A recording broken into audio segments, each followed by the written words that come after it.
ঢোল আর কাঁসার ঘণ্টার তালে জমে উঠেছে লাঠি খেলা। প্রতিপক্ষের আঘাত ঠেকিয়ে পাল্টা শানিত কৌশলে আঘাত। দর্শকদের চোখ মুগ্ধ করে ঝাঁপিয়ে পড়ছেন লাঠিয়ালরা। চারদিক জুড়ে উত্তেজনা, আনন্দ আর করতালিতে মুখর জনতার ঢল।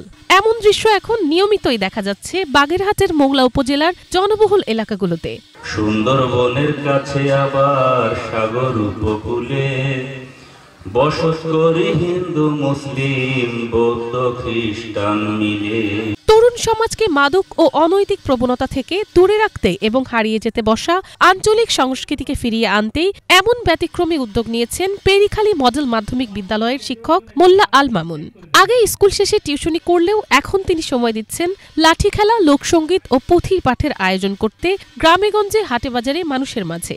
আমরা বাঙালির একটা ঐতিহ্য আছে, চিরকালীন যে বাঙালির বৈশিষ্ট্য, আমরা সেখান থেকে অনেকটা সরে গেছি। আমরা একজন বাঙালি হিসাবে আমাদের বাঙালি ঐতিহ্য, বাঙালির কৃষ্টি, কালচার, সংস্কৃতি এটাকে অবশ্যই ধরে রাখতে হবে এবং সেই বিশ্বাস থেকেই আমি এই লাঠি খেলার প্রতি আগ্রহী হলাম। কারণ এটা হচ্ছে গ্রাম বাংলার প্রাচীন ঐতিহ্যবাহী খেলা। খেলাটা বেঁচে থাকুক। আমাদের গোয়ালিরমেট গ্রামে এই খেলাটা সেই দীর্ঘকাল ধরে, 100 বছরের পুরনো খেলা চলে আসছে। এখনো চেষ্টা করছে তাদেরকে উজ্জীবিত করে এটাকে চালিয়ে যাওয়া। তার সঙ্গে আছেন আরো 12 জন নারী, পুরুষ ও শিশু সহ স্বেচ্ছাসেবী দল। শুধু লাঠি খেলা নয়, মুখে সুই ফোটানো, মাথায় পানির গ্লাসের ওপর কলসি তুলে ঘোরানো সহ নানান ঐতিহ্যবাহী কসরত দেখান তারা। শিশুদেরও শেখানো হচ্ছে এসব ঐতিহ্যবাহী খেলার কৌশল, যাতে প্রজন্ম ধরে চলে এই সংস্কৃতির চর্চা। এই খেলা ধরে রাখার জন্য আমরা এই ছোট বাচ্চা, কচি বাচ্চাকে নিয়ে আমরা শিখেছি।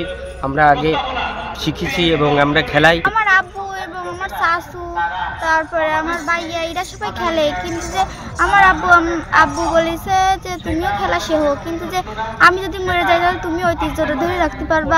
দিন মজুরি কাজ করি, তার ভিতর থেকে আমি এই লাঠি খেলি। খুব ছোট থাকতে আমার দাদা খেলতো, আমার আব্বা খেলে, আমি খেলি, আমার বড় ভাই খেলে, আমার ছেলে খেলে, তারপরে আমার আরো একটা ছেলে সে খেলে। আমরা গত রাঙদিন 2 ভাই আছি এখানে খেলার জন্য।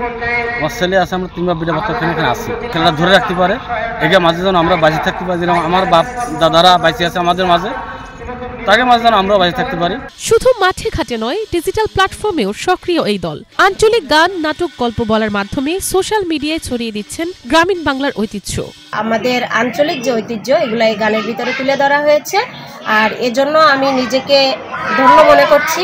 কালের বিবর্তনে হারিয়ে যাওয়া বাংলা সংস্কৃতির ঐতিহ্য, লাঠি খেলা বা আঞ্চলিক গান বাজনা টিকিয়ে রাখতে দরকার প্রয়োজনীয় পৃষ্ঠপোষকতা। তবেই শিশু কিশোরদের মোবাইল নির্ভরতা কমবে, তরুণরা দূরে থাকবে নেশা ও অসামাজিক কর্মকাণ্ড থেকে বলে মনে করেন এখানকার সদস্যরা।